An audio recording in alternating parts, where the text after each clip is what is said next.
A gente tem conversado aqui no canal muito sobre endometriose, os sintomas, os sinais que aparecem, mas hoje eu queria conversar um pouco com vocês sobre os exames chamados complementares, que vão ajudar nesse diagnóstico dessa doença que atinge tantas mulheres, não só no Brasil, mas como no mundo inteiro.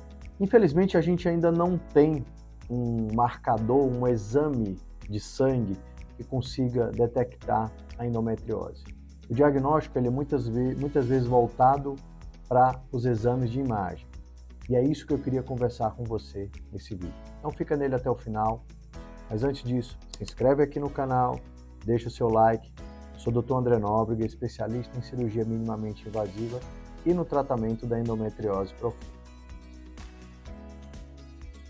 Quando a gente fala em exames complementares e principalmente de imagem para endometriose, a gente fala em basicamente dois tipos de exame. A ultrassonografia por via transvaginal e com um preparo de intestino, que é o chamado mapeamento de endometriose. É um exame que parece um pouco com aquele transvaginal tradicional, que é feito na rotina ginecológica da mulher, mas ele tem algumas particularidades. Ele é um exame mais detalhado, avalia regiões da pelve mais específicas e ele necessita de um preparo, do uso de laxante e alguns produtos que fazem com que o intestino fique vazio. Porque nessa região é comum que alguns focos, algumas lesões de endometriose consigam ser vistas depois desse preparo. Esse exame ele tem por objetivo detectar lesões, aderências e tumorações que são sugestivas da endometriose, envolvendo regiões como os ovários, a parte de trás do útero, o chamado espaço retrocervical, regiões da pelve mais localizadas ali próximo do intestino, de toda aquela área que envolve a parte do útero, do intestino e dos ovários. A grande vantagem desse exame é que ele é feito de maneira dinâmica.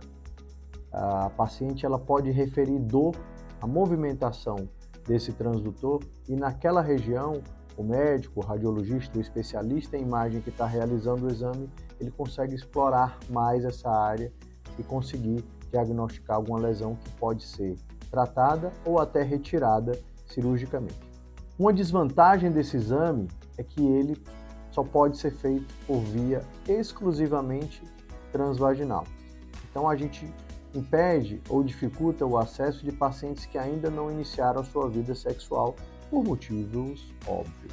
Uma outra desvantagem desse exame é que ele só consegue detectar lesões mais baixas, ali na chamada pelve mais baixa, nessas regiões que envolvem o útero, os ovários e o intestino.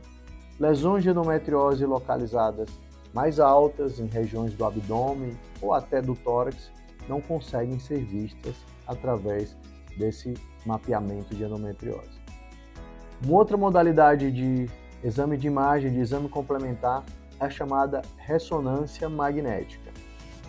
A ressonância magnética, ela visa a mesma coisa do mapeamento e ela também, assim como o mapeamento, deve ser feito por uma pessoa especializada, um médico de imagem que tenha experiência em ver essas lesões. Assim como na do mapeamento de endometriose, elas são lesões muito pequenas, muitas vezes quase microscópicas, e só uma pessoa experiente consegue detectá-las. A vantagem da ressonância é que, ao contrário da ultrassonografia transvaginal, ela pode sim ser feita em pacientes que nunca iniciaram a vida sexual e, portanto, consegue detectar essas lesões sem nenhuma abordagem por via vaginal. Uma das desvantagens da ressonância é exatamente o custo. É um exame caro e que também exige o uso de um contraste. Pacientes que têm alergia ou que têm tendência ou que não querem usar contraste endovenoso não vão conseguir realizar a ressonância magnética. Você deve me perguntar, tá, doutor André, e qual exame então eu faço? Ressonância ou mapeamento?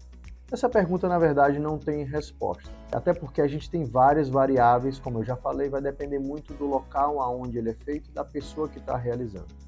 Mas o ideal é que você faça pelo menos uma dessas duas modalidades de exame, se você tem já uma suspeita forte ou um diagnóstico de endometriose.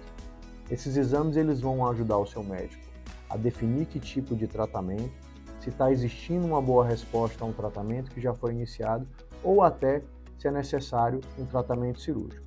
O planejamento da cirurgia ele é fundamental depois da realização desses exames, porque além de você saber como essa cirurgia vai ser realizada, você pode ter que utilizar de outras equipes, de outras especialidades, além do ginecologista, como lesões que envolvam bexiga e até os intestinos.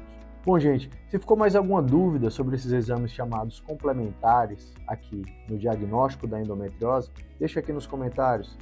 Se você se interessa ou se tem mais alguma dúvida sobre endometriose, me segue lá no Instagram.